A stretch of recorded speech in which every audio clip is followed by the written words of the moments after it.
PMADs and intrusive thoughts.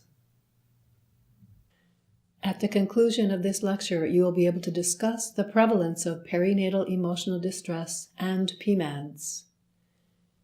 And you will be able to define ego-dystonic and ego-syntonic intrusive thoughts. And you will be able to describe the diagnostic distinction along with clinical implications in correctly identifying ego-dystonic and ego-syntonic intrusive thoughts. So let's take a look at PMADs in depth and perinatal emotional adjustment. Looking at perinatal mood and anxiety disorders in depth, we remember that the old terminology was PPD and now we're using PMAD. So first of all, let's discuss how often do these occur? What is the prevalence? As you look at this image of the 5 most used diagnostic categories from the DSM-5, you will also notice that the prevalence rate is listed here for each of the diagnostic categories. In the general population, it's important to remember that the prevalence of a major depressive episode in a person's lifetime is almost 20%.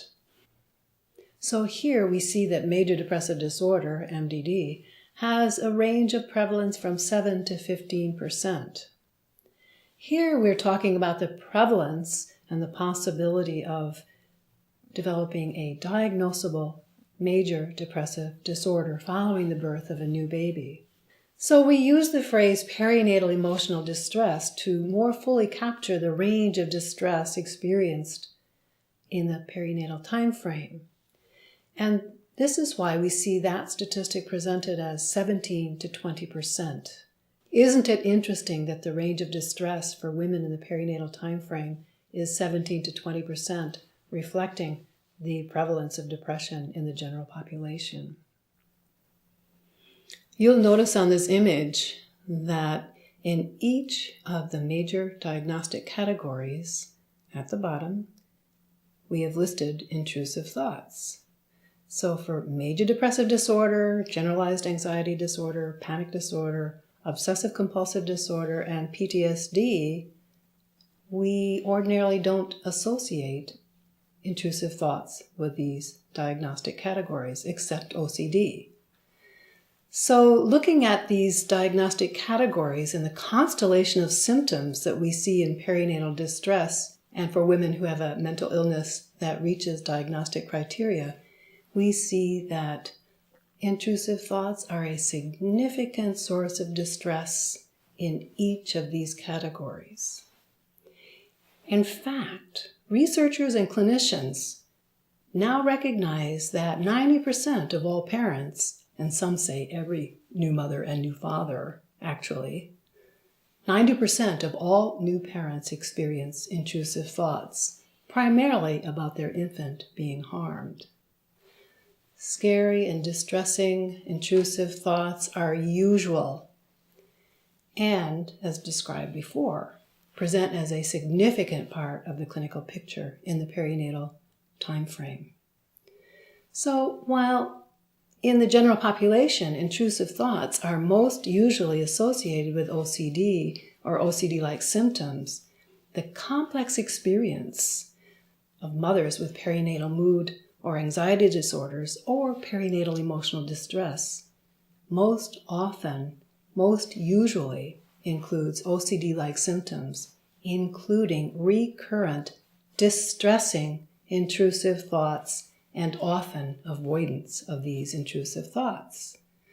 Mothers are so often scared and ashamed to tell their healthcare providers that they're experiencing these intrusive thoughts because they're afraid that their baby will be taken away from them, that they will be deemed unfit. This fear and this anxiety about talking about intrusive thoughts is actually a good sign because it means that they're distressing, that is, ego-dystonic.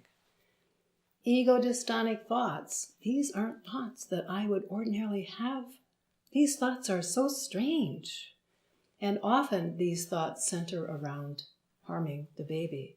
In fact, researchers and clinicians have found that women experiencing distressing intrusive thoughts are no more at risk of harming their baby than those who don't have intrusive thoughts. Many specialists believe that intrusive thoughts result from the biologically wired need that human beings have to protect the baby. We are biologically wired to keep our offspring safe.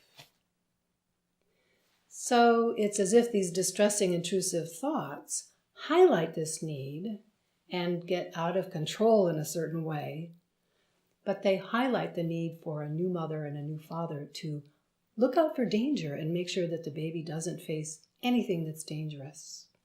So distressing intrusive thoughts are a hallmark of pregnancy and the postpartum time frame. Now it's interesting to consider that each one of us, all of us, have thousands of thoughts every day.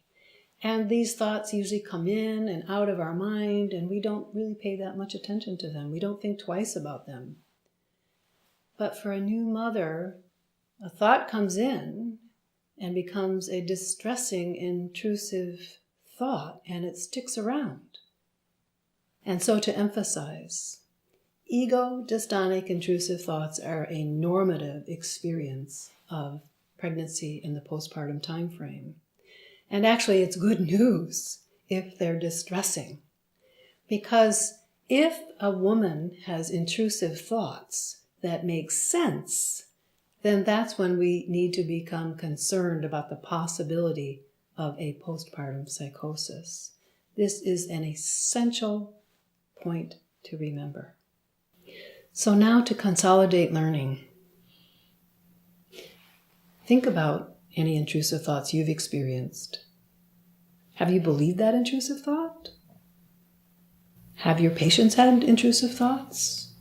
Consider the ways that you might bring your understanding of intrusive thoughts into your clinical work.